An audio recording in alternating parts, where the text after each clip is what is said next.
Hey everyone, this is part 4 of our series. If you just stumbled upon this video, check the description and open the first link, where you'll find a recap of the previous parts. And don't forget to subscribe to both channels below so you don't miss any updates. Now, let's get into the video. The darkness of the underground foundries still echoed with the last breath of the defeated guards when Kaelen Voss approached the profane altar. The runes carved into the floor pulsed with a sickly light, fed by the essence crystals that the Smiths Guild had stolen from national reserves. At the center, the cultivated fragment, a mass of miniature eyes and mouths, writhed in silent agony, trapped between existence and non-existence. Shangsha, the Thunderbearer, manifested partially beside Kaelen. His luminous form cast hard shadows on the chamber walls, and his storm-colored eyes fixed on the fragment with divine contempt. Abomination, the Primordials' voice rumbled. These worms dared to create corrupted life within the very bowels of the capital. Their stupidity is as vast as their treachery. Did they really think the outer gods would reward them? Kaelen asked, more to himself than to the primordial. The promise of power blinds fools. The outer gods do not reward, they consume. Garrick Tor and his allies would have been devoured along with the rest of humanity the moment the barrier fell. Their usefulness would have ended the instant they opened the path. Sarah Valen finished sealing the chamber with containment seals, ensuring no residual energy could escape. Her face was pale, but her eyes burned with determination. The evidence is documented. Arcane photographs, essence samples, the ledgers linking the guild to the Dorns. The Sovereign will have everything she needs for a public trial. But this, she pointed at the altar, this needs to be purified now. Shangsha can do that, Kaelen said. The Primordial of Justice stepped forward, his spear of light aimed at the altar. Gladly. A discharge of purifying energy filled the chamber. The fragment screamed, a shrill sound that pierced the skull like a needle, and then dissolved into ash that never even touched the floor. The runes on the floor went dark, their blood-red ink evaporating. The essence crystals shattered, their energy returning to the natural flow of the world. The silence that followed carried something more, something pulsing beyond the false wall that had concealed the altar. Do you feel that? Kaelen asked. Sarah touched her violet pendant. Yes. A resonance, very old, very powerful. It's Baxian's seal. They removed the false wall carefully, using blades of energy rather than brute force. Behind it, a corridor of black stone stretched down into the earth's bowels. The walls were covered with murals depicting the unbreakable shield in battle. A colossal turtle, whose shell glowed with protective runes, facing swarms of incomprehensible creatures while entire cities sheltered beneath its shadow. He's enormous, Kaelen murmured. Much bigger than Zhiyan or Shangsha. Baxian is the primordial of defense and stability. Zhiyan spoke in his mind, her voice a whisper of shadows. While we attack, he endures. While we hunt, he shields. His strength lies not in destruction, but in permanence. It was he who kept Viridia's gates sealed during the darkest days of the cataclysm. Without him, the barrier would have fallen millennia ago. Then why is he sealed here beneath the capital? Because his seal is the anchor of Orion itself. The city was built atop his sleeping body. As long as he remains sealed, the capital stands. Freeing him means removing that anchor. The city may destabilize. Kaelen stopped. You're saying freeing Baxian could destroy Orion? Not destroy. But the city was built upon the foundations the seal provides. Without the seal, those foundations become ordinary rock. There will be tremors, perhaps partial collapses. The population in affected areas will need to be evacuated. That's impossible, Sarah said, having overheard through the bond Kaelen kept open. We're talking about millions of people. It would take weeks, maybe months, to evacuate them. We don't have months. Ithgal's manifestation in Thornwatch showed the outer gods are growing bolder. If we don't free Baxian now, we might lose the chance to fully restore the barrier. Kaelen paused. There's a third option. We could free him partially. Break only the outer seals, letting him project his power without fully removing his physical presence from the foundations.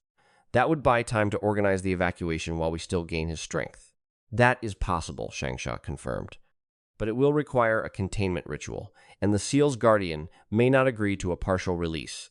Baxian's judgments are relentless. Let's find out. The corridor led to a circular chamber far larger than anything that should exist beneath the city. The ceiling vanished into darkness, and the floor was covered by a shallow lake of crystalline water, reflecting constellations that matched no known sky.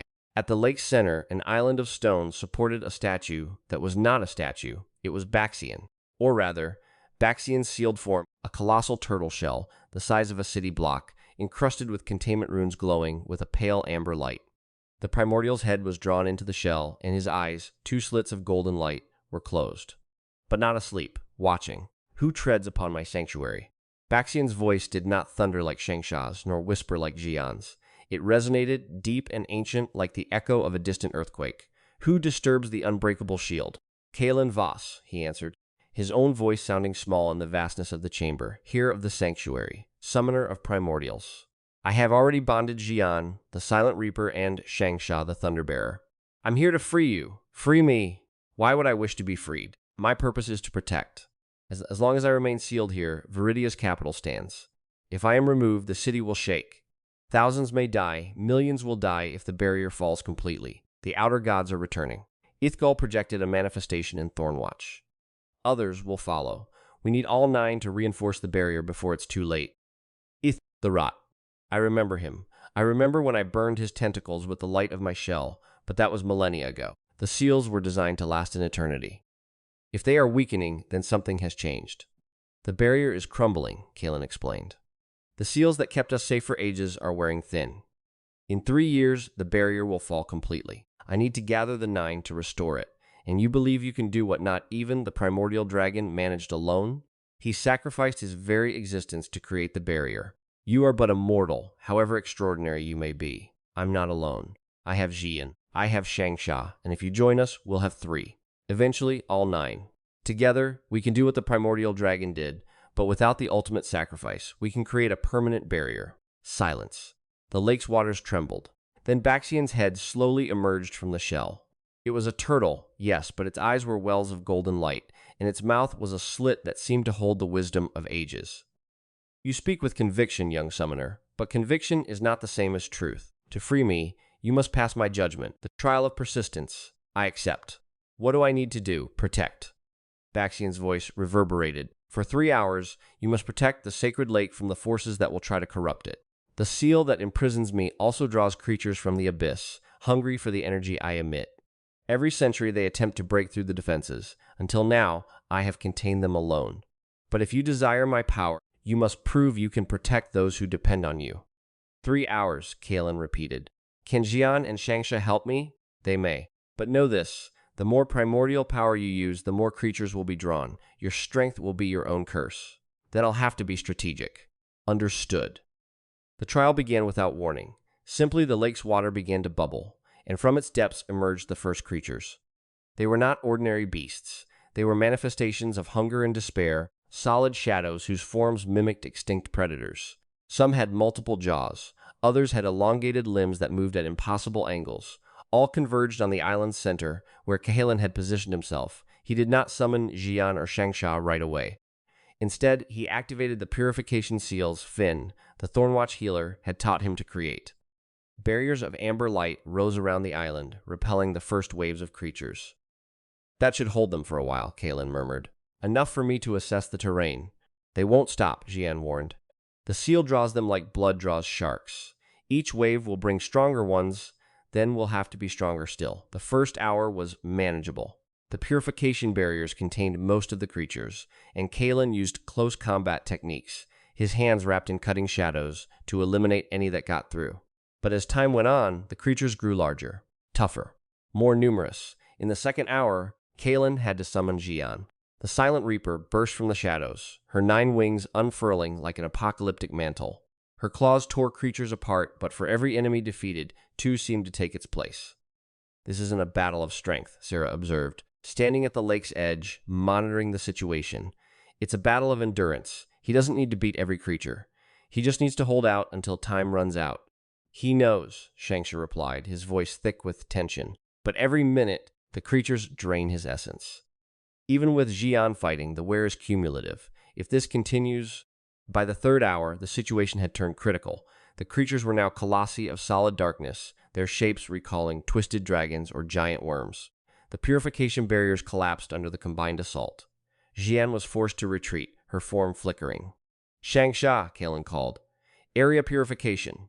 The Thunderbearer obeyed. A wave of light burst from the island's center, sweeping the lake and incinerating dozens of creatures. But, as Baxian had warned, the large-scale use of primordial power drew even more enemies. From the lake's depths, a creature larger than all the others emerged. It was not a beast. It was a fragment, not as powerful as Ithgal's, but still a piece of something that should not exist. "You dare?" the fragment hissed, its voice the sound of grinding glass. "You dare protect the shield? He is ours. His energy belongs to us. We will drain it, and when we do, this city will fall." "You will not touch Baxian," Kaelen growled. "And who will stop us? You, an exhausted mortal with 2 primordials on the verge of collapse." Kaelen looked at Zhiyan and Shangsha. Both were visibly worn down. Zhiyan could barely keep her wings open. Shangsha had his spear propped against the ground, his light flickering. They could keep fighting, but the cost would be their own temporary dissipation, and without them, Kaelen would be defenseless. But there was something else. Something Kaelen realized only in that moment: the lake. The crystalline water reflecting impossible constellations. It wasn't just water. It was liquid essence, concentrated, pure, and it was charged with Baxian's own energy. "If you could channel the water," Shangsha suggested through the bond, "you could use it to restore our strength. But that would require a temporary bond with Baxian. You'd have to convince him to allow it." Kaelen didn't hesitate. He turned to the turtle's colossal form. "Baxian, I can't keep protecting this place without your help. Let me channel your essence, even if only for an instant. Not to free you, but to strengthen myself. A shield's essence is not for attack. It is for defense. If you channel it, you will not become stronger offensively. You'll become more resilient. You will withstand more damage. But you will still have to defeat the fragment by your own means. Then give me that resilience." "I'll defeat the fragment myself. You are exhausted. You could die. I'd rather die trying than fail to protect those who depend on me. Isn't that what a shield does?" Silence. Then a single rune on Baxian's shell blazed intensely. A wave of amber energy swept across the lake and wrapped around Kaelen like armor. He felt his exhaustion recede, his muscles strengthen, his mind clear. It wasn't invincibility, it was resilience. The capacity to withstand what would normally bring him down. "Thank you," Kaelen whispered. Then he charged at the fragment. The battle was brutal. The fragment struck him with tendrils of darkness that would have split an ordinary man in two. But Baxian's essence absorbed the impact, distributed the force, turned lethal blows into bearable bruises. Kaelen fought back with everything he had, his hands wreathed in cutting shadows and beams of purification, alternating between Zhiyan and Shangsha like a man wielding 2 swords. The fragment roared in frustration. "Why won't you fall? Why won't you die?" "Because I don't fight alone," Kaelen answered, driving both hands into the fragment's core. "I fight for everyone who depends on me, and as long as there's someone to protect, I don't fall." The fragment exploded. The shockwave hurled Kaelen against Baxian's shell, but the amber armor absorbed the impact. He fell to his knees, but he was alive. The lake grew still. The remaining creatures retreated into the depths. The trial was over. "You endured." Baxian's voice reverberated, now carrying a different tone. No longer distrust. Respect. "You protected my sanctuary with your own life, refusing to retreat even when defeat seemed certain. That is what it means to be a shield. To persist. To endure. To protect." "So I passed?" Kaelen asked, his voice hoarse. "Yes, you are worthy." Baxian's shell blazed with blinding intensity. The containment runes shattered one by one, releasing waves of energy that shook the chamber. But instead of collapsing, the foundations adjusted. Baxian's essence was not being removed. It was being transferred. The seal did not vanish. It transformed. "I will remain anchored to this city," Baxian explained. "I cannot leave it entirely without putting it at risk. But now, my power is free to be used beyond these walls. Call on me when you need defense, and I will answer." The turtle's colossal body began to condense, to compress, until a much smaller form emerged from the shell. It was a stocky humanoid, bearing a shield the size of his own body, his eyes still glowing with golden light. Baxian in his battle form. "The third seal is broken," the sanctuary's voice announced in Kaelen's mind. "Baxian, the unbreakable shield, has been bonded. Rank 8 achieved." 3 primordials, Kaelen murmured, feeling their combined power flow through his veins. Zhiyan, offensive darkness. Shangsha, purifying light. Baxian, absolute defense. Together they formed a trinity of power no summoner had ever possessed. But he knew it still wasn't enough. The outer gods were many, and their strength was immense. He needed all 9. Sarah ran to him the moment the lake's waters calmed. She embraced him, ignoring the fact that he was covered in ashen sweat. "You did it. Again, you reckless, wonderful idiot." "It wasn't just me," Kaelen replied, returning the embrace. "Baxian gave me the strength to endure. Zhiyan and Shangsha fought with me. And you stayed here the whole time, watching, ready to step in if anything went wrong. That's what I do." I protect you from yourself, and I protect you from everything else. He pulled back gently, looking into her violet eyes. Sarah, when all this is over, when the outer gods are defeated and the world is safe, I want to marry me? She finished, a smile on her lips. I know, you're not exactly subtle, you know. I'm not, no, but it's all right. I want that too. She touched his face. So survive this war, defeat the outer gods, save the world, and afterward, we'll have all the time in the universe. It's a promise. The return to the surface was less triumphant than Kaelen had expected, not because anything had gone wrong, but because the world hadn't stopped while he was below. Garrick Tor's arrest and the ensuing investigation had sent shockwaves through the political landscape. General Dorn had been stripped of his command and awaited trial under house arrest. The cells of traitors the investigation had uncovered were being systematically dismantled. But the damage was done. Trust among the allied nations, already fragile, was now shattered. Sovereign Alira Ventaris summoned Kaelen to the Palace of Orion as soon as she learned of his return. The throne room was emptier than usual. Only the most trusted counselors were present. Aldrich Valen, Marshal Greaves, and a few high-ranking officers cleared of any involvement in the conspiracy. You destroyed a cell of traitors within my own capital, the sovereign said, her voice weary but grateful. Exposed a corrupt general, an entire conspiring guild, and freed the third primordial, all in under a week. You are the greatest hero Viridia has ever produced, Kaelen Voss. I don't feel like a hero, sovereign. I feel like I'm racing against time. Every day, the outer gods grow stronger. Every day, the barrier wears thinner. We need to speed up the search for the remaining seals. I agree. That's why I've made a decision. The sovereign rose, her presence filling the hall. I've called a summit of nations. Representatives from every realm of Viridia will gather in Orion within 3 weeks. Zephyria, Nyxera, Ferrum, Aethel, all of them. At that summit, I want you to present them with the full truth. The outer gods, the primordials, the barrier, the 3 years we have left. Don't they already know? After Thornwatch, the news spread. They know fragments, rumors, misinformation. We need a united front, but the nations are wary.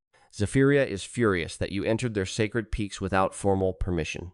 Nyxera fears Viridia is trying to centralize power.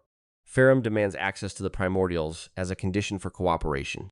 If we can't unify them, we'll fight the final war divided. And divided, we will fall. What do you expect me to do? Convince them with speeches? I'm no diplomat. You are the heir of the sanctuary, the summoner of 3 primordials, the man who defeated a manifestation of Ithgal and freed the unbreakable shield. Your mere presence is an argument. But yes, you will have to speak. You will have to show them the threat is real, and that unity is the only chance of survival. Kaelen nodded. I'll do whatever's necessary, but before the summit, I need to find the 4th primordial, Fushi, the Silent Sage. In the Vault of the Ancients, he told me his seal lies in the ruins of Ithara, in the ashen desert Ithara. Aldrich Valen spoke for the first time. A city lost for millennia. They say it was the capital of knowledge before the cataclysm. But the ashen desert is contested territory. Zephyria and Nyxera both claim the region. If you go there, you'll spark an international incident. Then I won't go as Viridia's representative. I'll go as Kaelen Voss, an adventurer in search of knowledge. Officially, I have no ties to the government. That won't fool anyone, Sarah objected. Everyone knows who you are, but they can't accuse Viridia of violating treaties if I act as a private citizen. Plausible deniability. The sovereign considered this. It's risky. If you're captured or killed, Viridia loses its greatest asset. But it's also true that if we don't move fast, we'll lose every asset anyway. She sighed. Very well. Go to Ithara. Find Fushi. But take Sarah with you. And a small, trusted team. No armies. I don't need armies. Kaelen smiled. I have 3 primordials. The Ashen Desert lived up to its name. It was not a desert of sand, but of volcanic ash, the remains of some ancient catastrophe that had turned a fertile region into a barren wasteland. The wind raised clouds of black dust that reduced visibility to mere meters, and the sun was a pale, sickly presence through the perpetual haze. Kaelen and his team, Sarah, Lyra, Brahm, and Vex, traveled by camouflaged airship to the desert's edge. From there, they continued on foot, following the coordinates Aldrich had extracted from ancient records. This place is a nightmare, Brahm grumbled, adjusting his shield. The heavy guardian was sweating profusely, his armor overheating beneath the ash.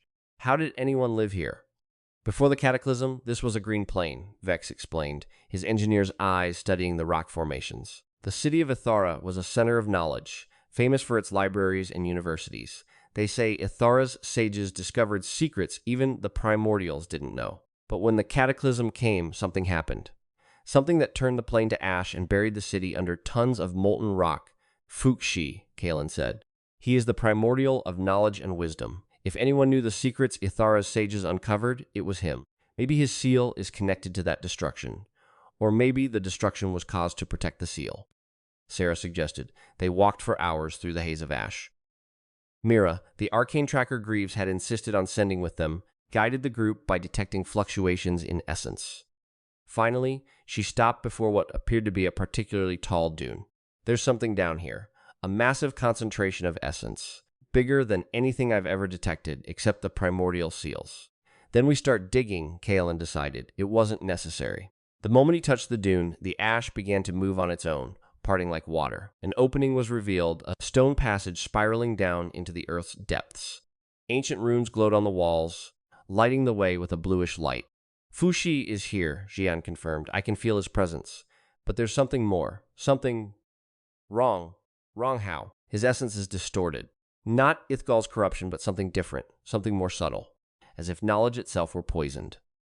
The passage led to an underground chamber that had once been a library. Stone shelves stretched as far as the eye could see, each crammed with ancient tomes and sealed scrolls.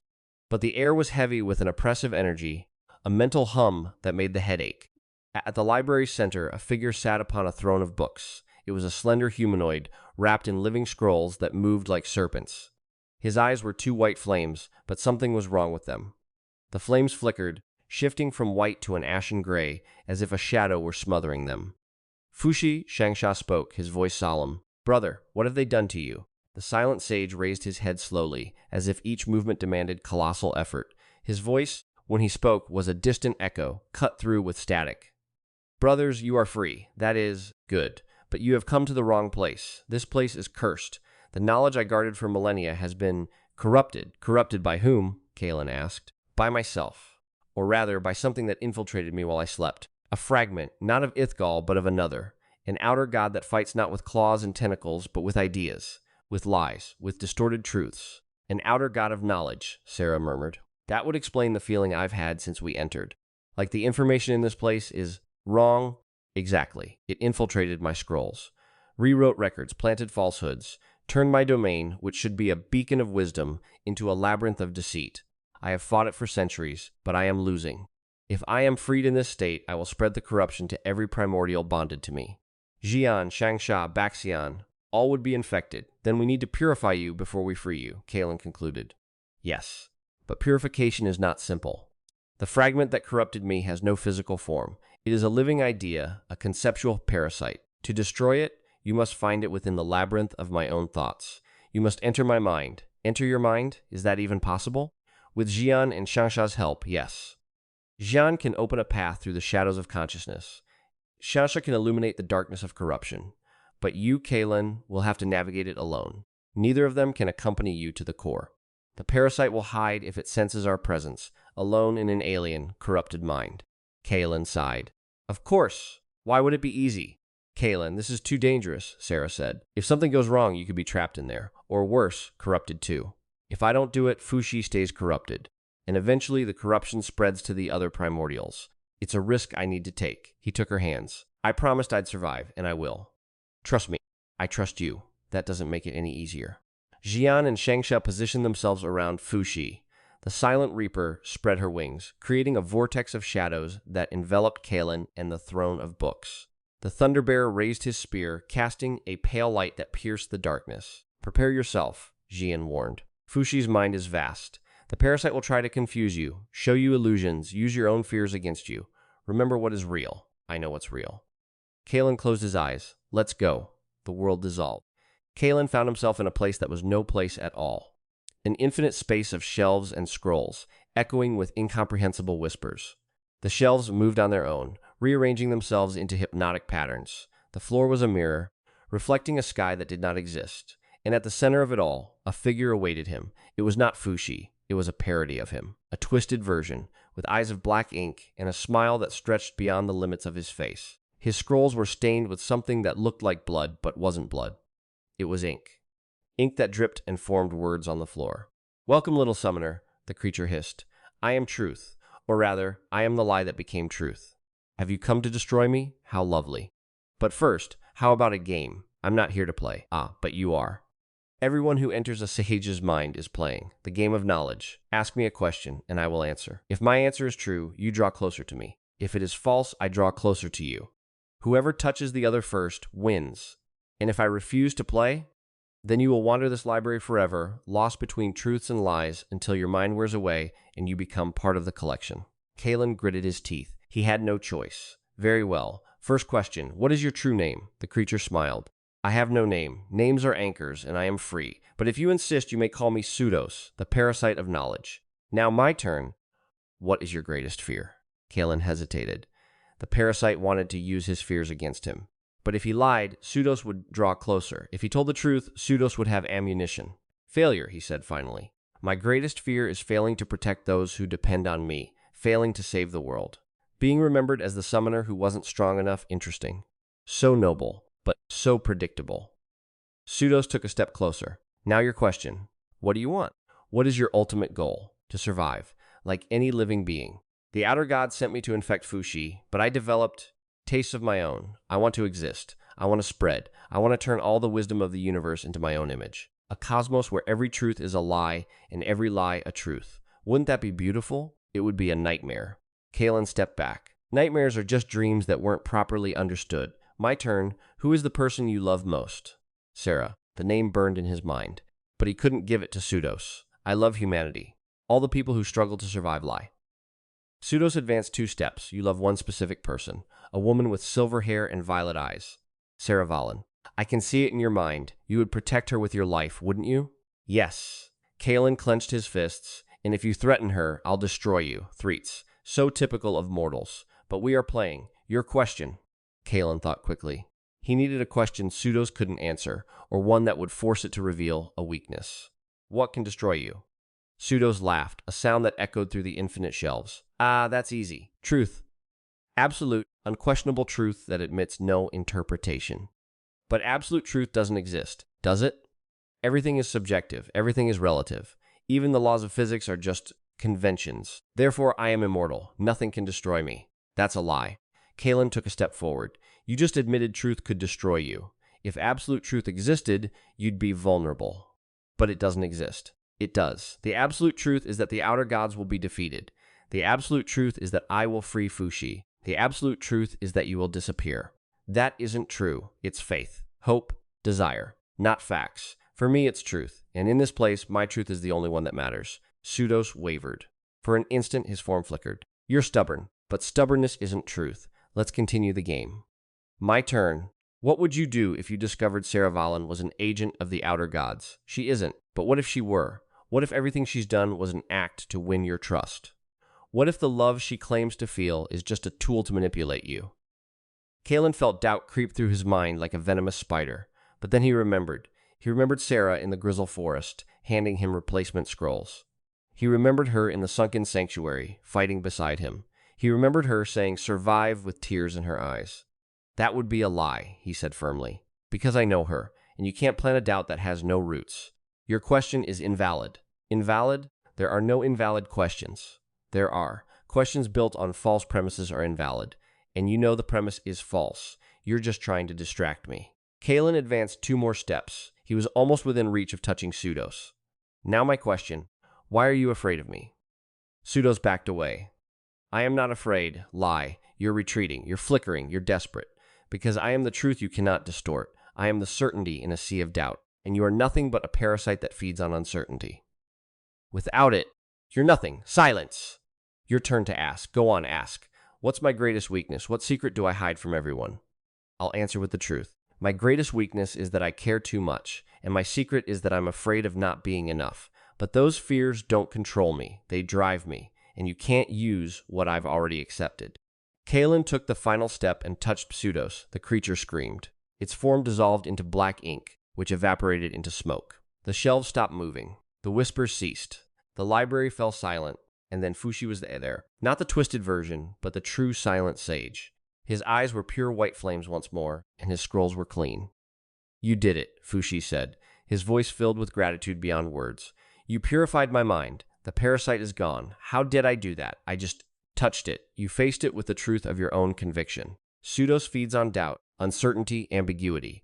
But you are a rock of certainty in an ocean of chaos. Your faith in yourself and in those you love is so absolute that it became a truth. And truth is his poison. Then can I free you now? Yes. The seal is ready to be broken. Kaelen opened his eyes. He was back in the underground library, before Fushi's throne. Zhiyan and Shangsha still surrounded him, their energies intertwined. Sarah stood beside him, holding his hand. I did it, he said. The parasite is gone, confirmed. The sanctuary's voice echoed. Fushi, the silent sage, has been purified. The fourth seal is ready to be broken. The throne of books blazed. The invisible chains binding Fushi shattered. The silent sage rose, his scrolls flowing around him like paper wings. His presence filled the library with a warm light, and the oppressive hum vanished. I am free, Fushi announced, and in your debt, Kaelen Voss. Ask for any knowledge, and I will provide it. I need to know where the other primordials are, all 5 remaining. I need to free them before the outer gods bring down the barrier. We've reached another ending to our story. If you've made it this far, don't forget to leave a comment so I know whether you enjoyed the video. And the goal is to reach 1,000 subscribers on the second channel and at least 20 comments.